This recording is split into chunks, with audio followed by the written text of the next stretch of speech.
आपको इतनी रात को परेशानी दी, उसके लिए क्षमा प्रार्थी हैं, पर मामला ऐसा था कि आप लोगों के सामने, जनता के सामने रखना जरूरी था। आप भली भांति विदित है कि आंदोलन चल रहा है, ये आंदोलन चल रहा है और इस आंदोलन में उत्तराखंड बेरोजगार संघ द्वारा इसका नेतृत्व किया जा रहा है और आंदोलन का आज दूसरा दिन था, लगभग 50 घंटे से ज़्यादा इसको हो गया है। सुबह माननीय मुख्यमंत्री जी उत्तराखंड बेरोजगार संघ के डेलीगेशन को वार्ता के लिए बुलाते हैं। उत्तराखंड बेरोजगार संघ के जो डेलीगेशन जाता है वो अपनी मांगे रखता है, जिसमें सीबीआई जांच से लेकर पुनर्परीक्षा से लेकर और जो एक असिस्टेंट प्रोफेसर पर गलत मुकदमा हुआ था उसको वापस लेने से लेकर आयु सीमा या परीक्षा परिणाम में पारदर्शिता को लेकर ये तमाम मांगे थी। पर मुख्यमंत्री जी को शायद वो मांगे रास नहीं आई। इसके बाद होता है षड्यंत्र। इसके बाद क्या षड्यंत्र होता है? इसके बाद मुख्यमंत्री जी षड्यंत्र रचते हैं। वो कहते हैं कि इनकी भारी भरकम मांगों को कौन मानेगा, सीबीआई जांच हम क्यों अपने पैरों में कुल्हाड़ी माने, ये उनकी मानसिकता है। वो षड्यंत्र रचते हैं और परीक्षा बचाने और परीक्षा में सम्मिलित नकल माफियाओं को बचाने के लिए एक षड्यंत्र रचते हैं। वो क्या करते हैं? एक नकली संयुक्त प्रतियोगिता परीक्षा छात्र मंच बनाते हैं। एक नकली संयुक्त प्रतियोगिता परीक्षा छात्र मंच बनाकर हरिद्वार के लक्सर से लगभग 235 बच्चों को बड़ी 4 से 5 बसों में भरकर देहरादून एकता विहार धरना स्थल पर लाते हैं। और ये वो बसें हैं जिस बस के आगे बैनर लगा हुआ है, ये स्क्रीन में भी आपको दिखेगा, बाद में फोटो के माध्यम से भी देंगे। ये बस के आगे बैनर लगा हुआ है जिसमें संयुक्त प्रतियोगिता परीक्षा छात्र मंच लिखा हुआ है। और ऐसी 5-6 बसें होती है जिसमें लगभग 235 बच्चों को लक्सर से देहरादून एकता विहार धरना स्थल पर लाया जाता है और वहाँ नारेबाजी की जाती है। वहाँ नारेबाजी की जाती है कि परीक्षा परिणाम घोषित करो। वहाँ ये नारेबाजी की जाती है कि परीक्षा परिणाम घोषित करो। और नारेबाजी करने वाले कौन लोग होते हैं? बीए, बीएससी, बीकॉम के फर्स्ट और सेकंड सेमेस्टर वाले छात्र। और ये परीक्षा कौन सी थी? Graduate level. ग्रेजुएट लेवल की ये परीक्षा थी जिसकी वो परीक्षा परिणाम की मांग करते हैं।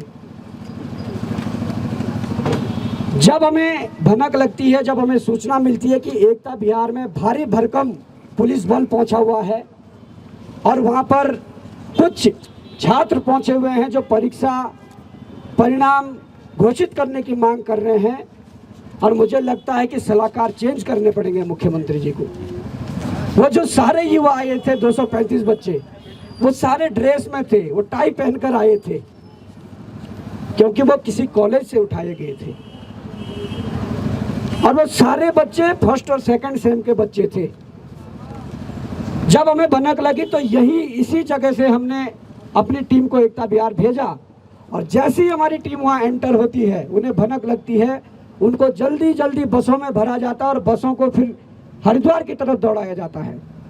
हमारे लोग यहाँ से पीछा करते हैं और हमारे लोग अपने उत्तराखंड स्वाभिमान मोर्चा के जो हमारी टीम है ऋषिकेश की, उनको कॉल करती है कि इस प्रकार की घटना हुई है और आप सामने आइए नेपाली फार्म तक और रोकिए।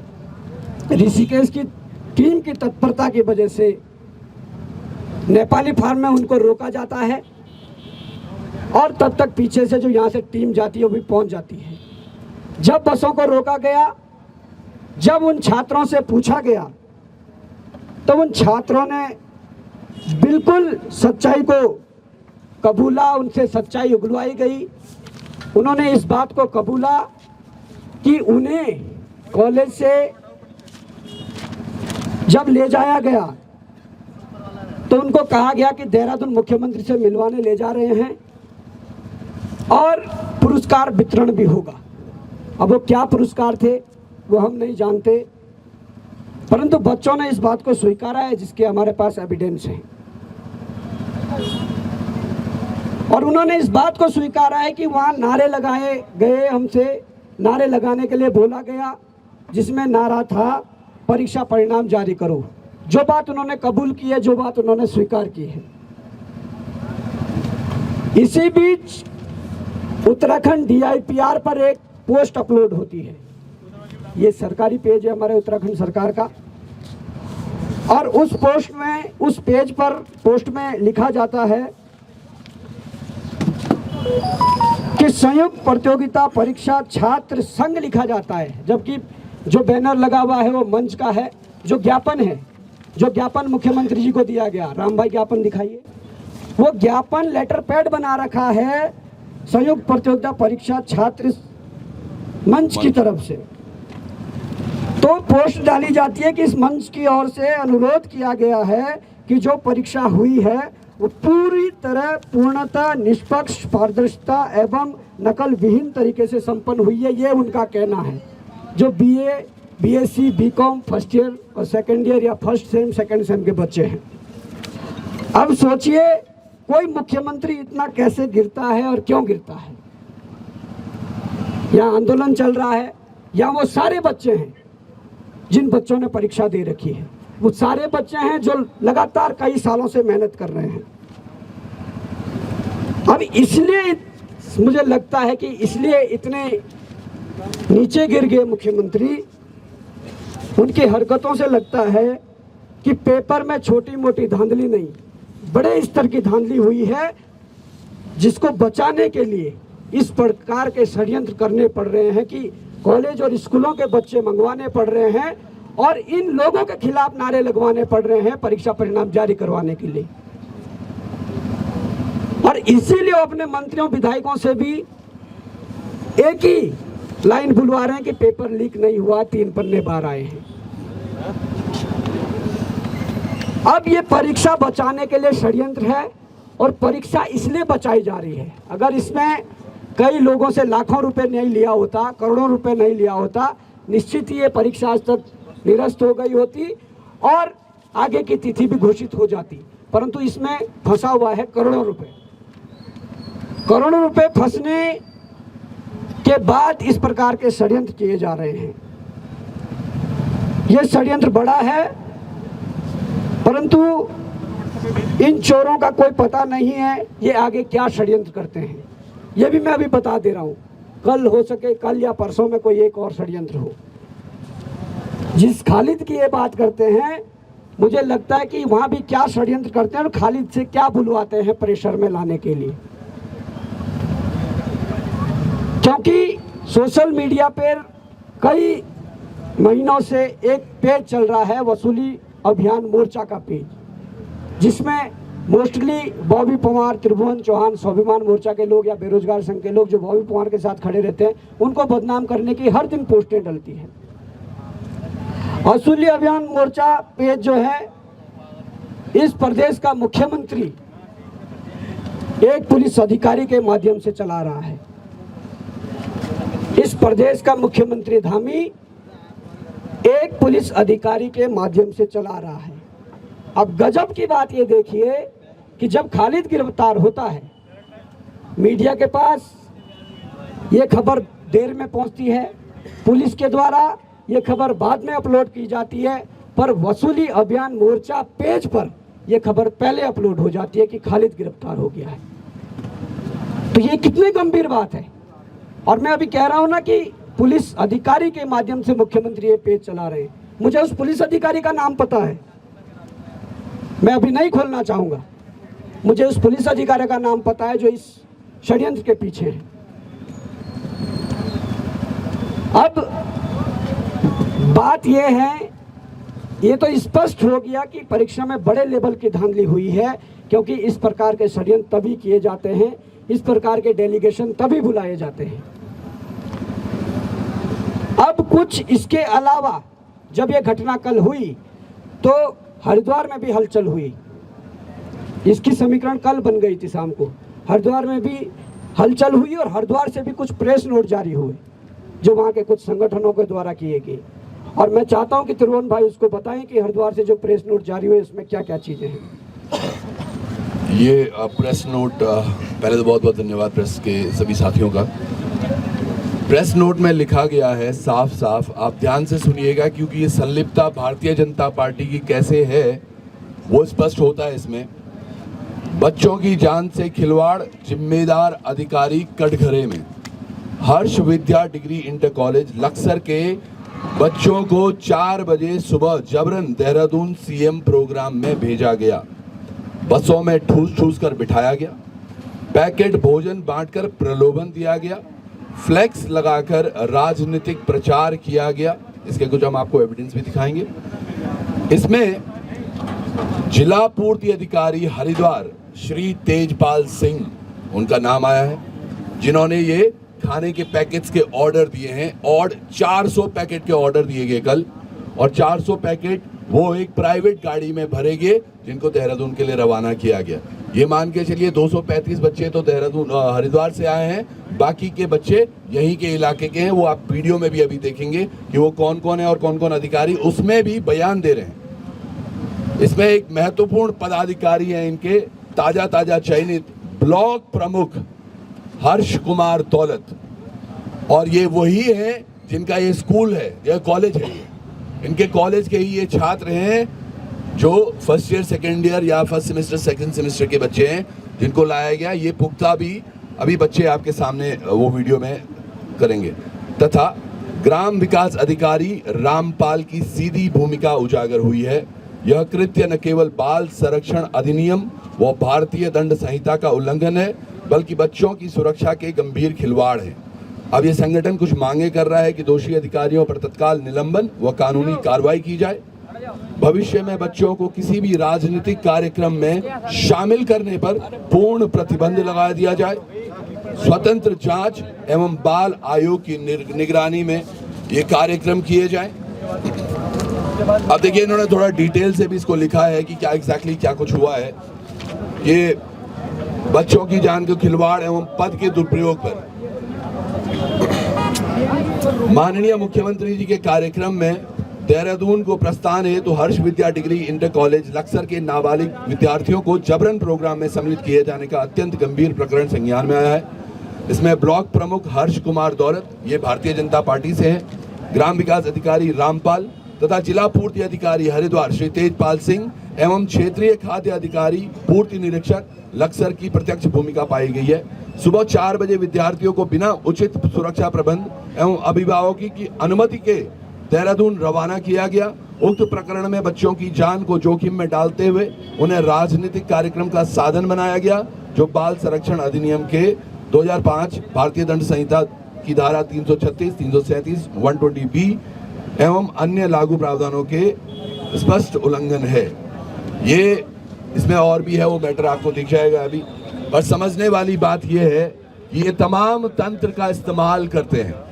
सोचिएगा जब हमारे यहाँ से पहला जो टीम गई थी इनके पीछे, जब पहली बार कोशिश की गई इनको रोकने की, तो ये लोग भागे और जॉली ग्रांड, ये कौन सा चौक है, मोहकमपुर फ्लाईओवर के पास पहले इनको रोका गया। सोचिएगा हमारा प्लान ये था कि वहीं पर पड़ताल की जाए, लेकिन पुलिस की मदद से उन गाड़ियों को वहां से आगे भेजा गया। गाइस आराम से थोड़ा देख के चलो। पुलिस की मदद से उनको वहां से आगे भेजा गया उन गाड़ियों को, और उसके बाद इनको संज्ञान में नहीं था। लेकिन ये तंत्र देखिएगा, पुलिस का भी इस्तेमाल हो रहा है, खाद्य पूर्ति अफसर का इस्तेमाल हो रहा है, और इन तमाम लोगों को ये बोला गया है कि भैया आप लोग 400 पैकेट आपको खाने के देने हैं गाड़ी में। तो ये तमाम चीजें हैं, ये एक ही तरफ इंगित करते हैं, इशारा। ये किसी भी तरीके से उन युवाओं को ओरिजिनल बताने का प्रयास किया जा रहा था, और वो वीडियो में भी आप देखेंगे। और इसमें 2-3 अधिकारियों के भी बयान है जो आपको और स्पष्ट करेंगे। धन्यवाद। अभी हम तो 1-2 सवाल भी ले लो यार जी। खबर आई है कि हरिद्वार में कुछ एग्जाम सेंटर में जो है जैमर खराब थे या वहाँ पे लगाए नहीं गए। देखिए ये खबर सच्ची है। जिस सेंटर से वो एक स्क्रीनशॉट जो बाहर आए 3 पन्ने, उसके अलावा अधिकतर सेंटर ऐसे थे जहां 4G जो जैमर है उसका यूज किया गया, जबकि आजकल हर एक क्षेत्र में 5G नेटवर्क चलता है जो कि 4G जैमर उसे रोकने में सक्षम है। और इस प्रकार की गतिविधि अगर एक सेंटर में हुई है तो कई सेंटरों में वो हो सकती है।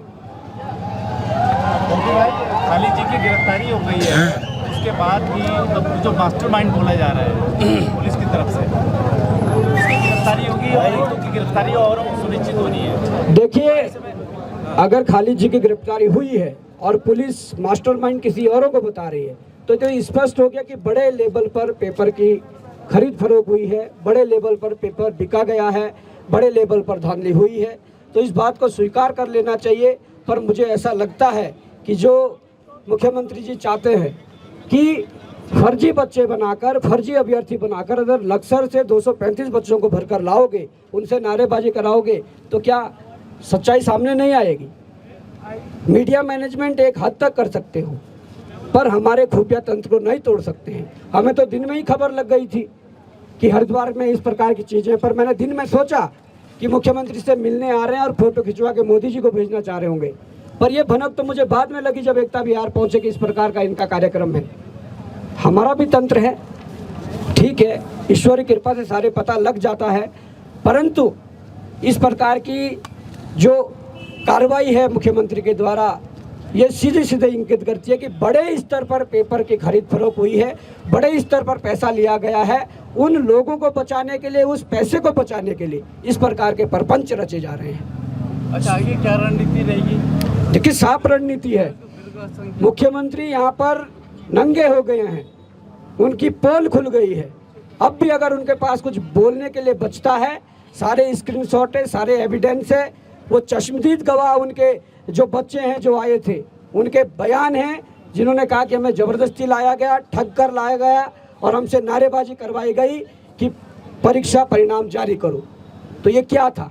ये सीधा सीधा कहीं ना कहीं ये उन माफियाओं को बचाने का रास्ता है जिन माफियाओं के लिए इतने युवा सड़कों पर लड़ रहे हैं।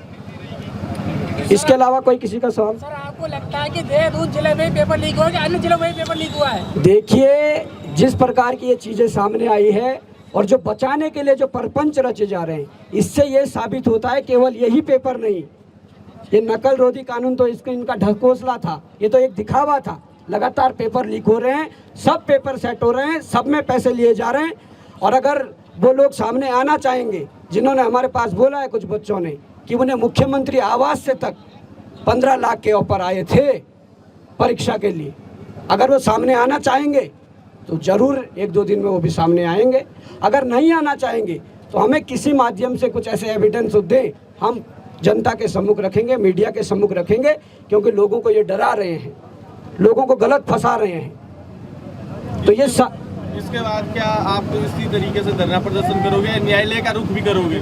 देखिए, न्यायालय का रुख भी होगा, लोकतांत्रिक तरीके से आंदोलन भी होगा और युवाओं को अब आह्वान भी होगा कि जो युवा ये सोचकर बैठा था कि एक आध सीट बिक गई होगी या पेपर कैंसिल होगा तो उनका नंबर आ जाएगा, अब उन युवाओं को जागने की ज़रूरत है, उनके अभिभावकों को जागने की ज़रूरत है कि ये पेपर छोटे स्तर पर नहीं बड़े स्तर पर बिका गया है। अगर इसके लिए इतना बड़ा मैनेजमेंट किया जा रहा है, फर्स्ट सेम और सेकंड सेम के बच्चों को लाकर नारेबाजी की जा रही है रिजल्ट निकालने के लिए, तो आप समझो कि कितना बड़ा स्तर का इसमें करोड़ों रुपए का घोटाला हुआ होगा। अच्छा, ये जो अभी जो घटनाक्रम हुआ है, ताज़ा घटनाक्रम, तो इसके संदर्भ में कल क्या रणनीति है? देखिए, कल साफ रणनीति है, आज यही सो रहे हैं, कल भी यही सोए थे और कल नया सवेरा है। पूरे हमारे युवाओं को आह्वान किया गया है और जितने युवा साथी यहाँ हैं, अपने यार दोस्त, अपने भाई बहन जितने भी परिचित हैं, सबको बुलाइए, क्योंकि आपने सारी दशा देख ली है और बाकी दशा आप यहाँ पर स्क्रीन पर देखोगे कि किस प्रकार की चीज़ें हैं। सॉल्यूशन क्या है इसका? सॉल्यूशन क्या है? हम लंबे समय से मांग कर रहे हैं, आप सीबीआई जांच करिए। सीबीआई ये लाना नहीं चाह रहे क्योंकि इन लोगों के कितने लोग उसमें फंसेंगे, इसलिए ये लाना नहीं चाह रहे। आप सीबीआई लाइए। आज तक इस डर से सीबीआई आप नहीं ला रहे थे क्योंकि आपके लोगों पर अंगुली उठती थी, पर मैं आज के अखबार में पढ़ रहा था, आज के अखबारों में इशारा बॉबी पवार की तरफ भी किया गया था कि बॉबी पवार पर शिकंजा कसा जाएगा। तो अब तो सीबीआई लाने में कोई हर्ज नहीं होना चाहिए, कोई दिक्कत नहीं होनी चाहिए। आप उत्तराखंड में सीबीआई लाइए और बॉबी पवार से शुरुआत कीजिए।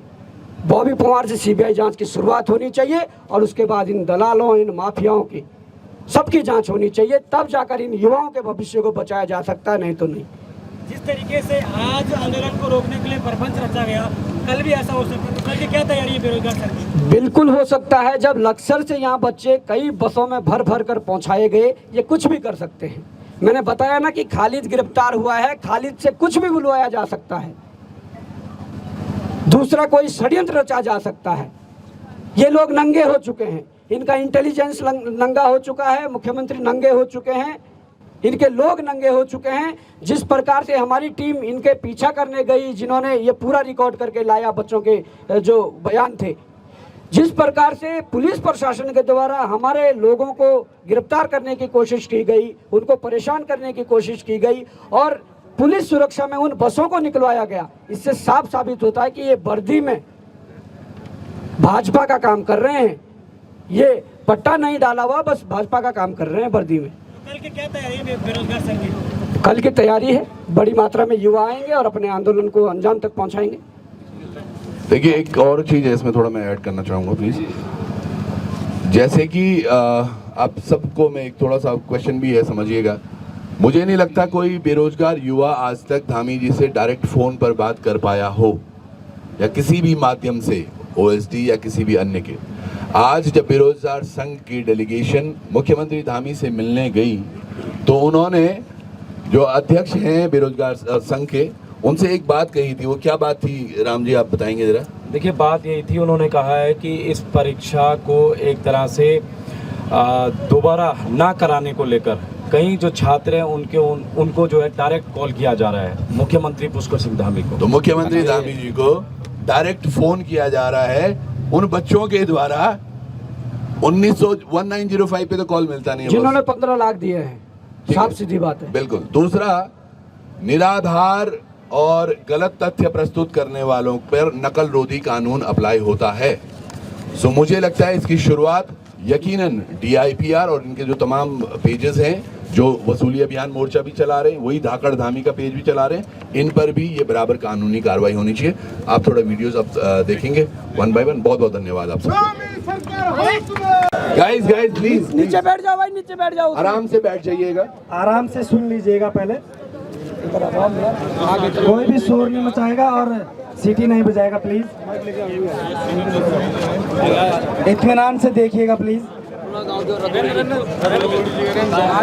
साउंड खोल लीजिएगा स्क्रीन का। कोई भी आवाज नहीं करेगा प्लीज।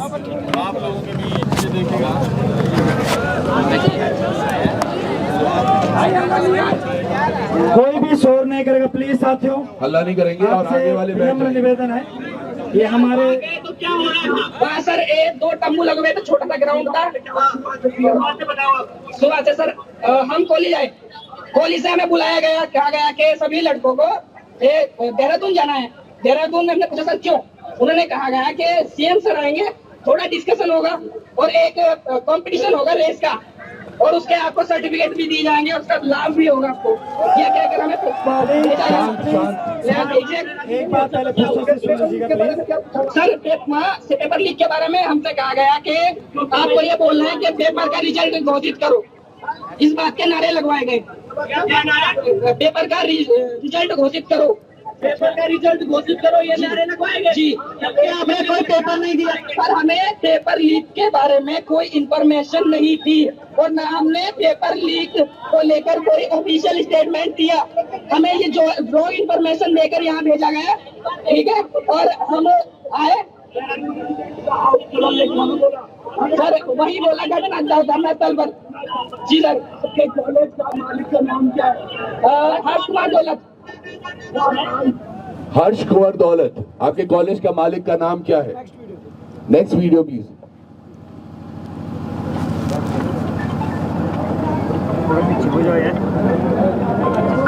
ये सुबह जब बस तैयार हो रही थी, आगे प्लीज।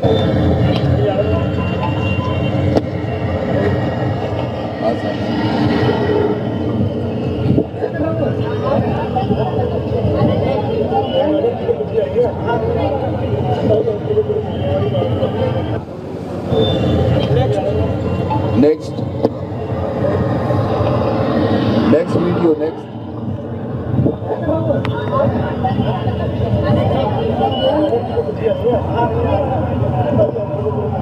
अच्छा, ये वीडियो अभी आ गई है, सही हो गया।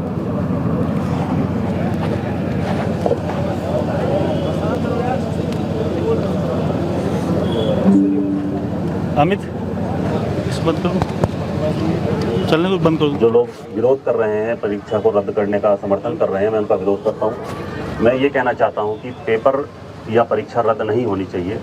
जिन बच्चों ने 2 साल 3 साल से मेहनत करी है, और वो बच्चे ऐसे हैं, कुछ बच्चे ऐसे हैं जो ओवर एज होने वाले हैं, तो उनका क्या होगा अगर परीक्षा रद्द होती है। मेरा कहना यह है, जहाँ से पेपर लीक हुआ है, जिन लोगों के पास वो पेपर पाया जाए या जिनका भी उससे संबंध है, उनके खिलाफ उचित कार्रवाई, कानूनी कार्रवाई करते हुए उनके खिलाफ मुकदमा दर्ज करके उन्हें दोषी करार दिया जाए। और जो बच्चों ने पेपर दिया है उनको, जो बच्चे उसमें पास होंगे उनको पास करके उनको नियुक्ति दी जाए। जो नकल विरोधी कानून है बहुत सोच समझ के बनाया गया है और उस पर बहुत रिसर्च करके बनाया गया है। ये नकल विरोधी कानून ऐसे नहीं बनाया गया कि हवा में कोई तीर चला दिया जाए। बॉबी पवार जी अपने आप को फेमस करने के लिए इस तरीके की रणनीति अपना रहे हैं और मैं चाहता हूं कि उनका विरोध करना चाहिए। और जिन बच्चों ने पेपर दिया है उनके समर्थन में हमें बात करनी चाहिए, ना कि इस परीक्षा को रद्द करने के लिए बात करनी चाहिए। कि आप यहाँ पे देख रहे हो स्टूडेंट्स अभी अपनी बातें रख रहे हैं यहाँ पे कि अभी जैसे 21 तारीख को हमारा एग्जाम क्लियर हुआ था, तो उसमें कुछ लोग हैं जो बोल रहे हैं, कुछ पार्टीज के, कि ये जो एग्जाम है इसको रद्द करके दोबारा से करना चाहिए, अंदर की दोबारा से होगा। बट कुछ स्टूडेंट्स है जो इतनी मेहनत करके आगे तक आए हैं और वो नहीं चाहते ऐसा कुछ हो, बट कुछ पॉलिटिक्स मुद्दे यहाँ पे क्रिएट हो रहे कि ये चीज़ें होनी चाहिए। तो मेरा और मेरे जितने भी यहाँ पे स्टूडेंट्स भाई लोग हैं, सब यही कह रहे हैं कि ये चीज़ें नहीं होनी चाहिए। तो हम सब यही चाहते हैं कि ये जो पॉलिटिक्स मुद्दा ये अलग जाए, लेकिन इसमें ना स्टूडेंट्स को टारगेट ना किया जाए प्लीज़, क्योंकि हम लोग नहीं चाहते कि ये दोबारा परीक्षा हो, क्योंकि हम लोगों ने यहाँ पे बहुत मेहनत करी है।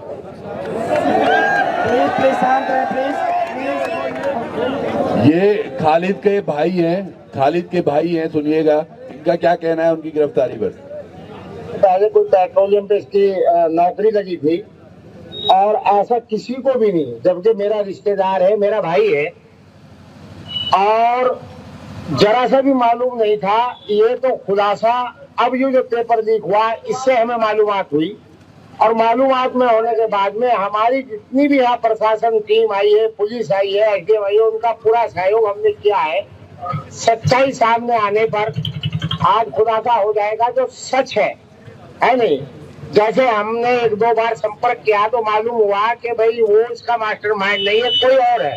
तो हमने ये कहा कि सामने आने के बाद में सच्चाई जो होगी, उसके गिरफ्तार होने के बाद में भाई साहब इसकी जो है सच्चाई सामने आएगी कि कौन दोषी है और कौन दोषी नहीं है। जो वो बच्चे बोल रहे थे कि हमें टारगेट ना किया जाए या परीक्षा परिणाम जारी किया जाए, वो सारे बच्चे BA first sem second same के हैं। तो आप जान सकते हैं किस प्रकार की स्क्रिप्ट धामी के द्वारा लिखी गई है। और ये स्क्रिप्ट पुरानी नहीं है। अभी अभी नताशा का एक वीडियो आप सब लोगों ने देखा होगा। नताशा कहती है कि एक वीडियो मुझे बनाना है प्रमोशनल, जिसपे उसने तारीफ करनी है धामी सरकार कितना अच्छा काम कर रही है आपदा में। तो इन युवाओं को भी पूरी तैयारी करवा के ही आए होंगे, क्योंकि उनके पुराने पाप और नए पाप सब एक साथ हैं। प्लीज आगे, शांत प्लीज शांत रहे। नेक्स्ट पहले पूरा सुन लीजिएगा प्लीज।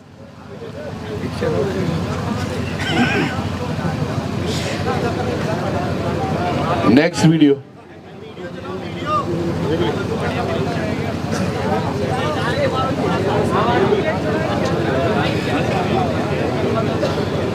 हो गया इतना ही? हाँ इतना ही हो गया। DIPR वाला एक और है, वो कुछ फोटोज भी होंगे, फोटोज है कुछ DIPR वाला। यार लाइव DIPR पे जो फोटो डली थी प्लीज उनको दिखाने का भी कष्ट करें।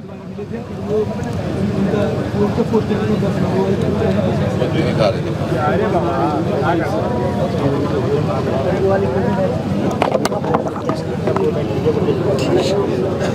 ये वीडियो मैंने समझ जाएंगे। हाँ हाँ, ये मैंने लाइव से निकाला है। गली गली में शोर है, पुष्कर धामी चोर है। अरे गली गली में शोर है, पुष्कर धामी चोर है। अरे पुष्कर धामी शर्म करो, शर्म करो, शर्म करो। अरे पुष्कर धामी शर्म करो, शर्म करो, शर्म करो। अरे शर्म नहीं तो डूब मरो, डूब मरो, डूब मरो। अरे शर्म नहीं तो डूब मरो, डूब मरो, डूब मरो। अरे पुष्कर धामी मुर्दाबाद, मुर्दाबाद,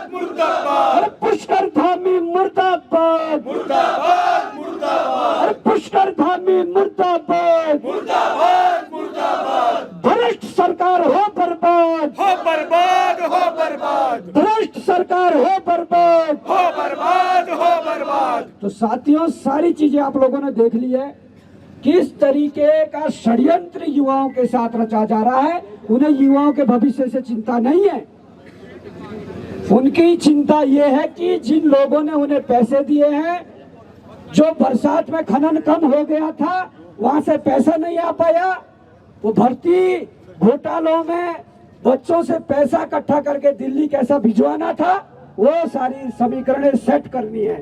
तो मैं कहना चाहूंगा, कल सब लोग आए और इनके छाती पर चढ़कर इनको सबक सिखाएं।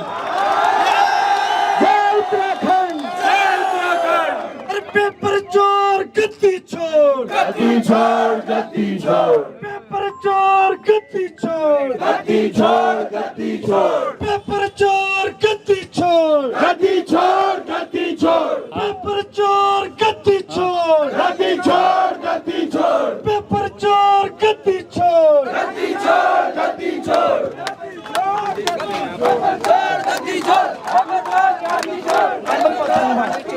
पत्रकार साथियों का सभी का एक बार आभार और फिर क्षमा चाहते हैं कि इतने रात को आप लोगों को सबको परेशान किया।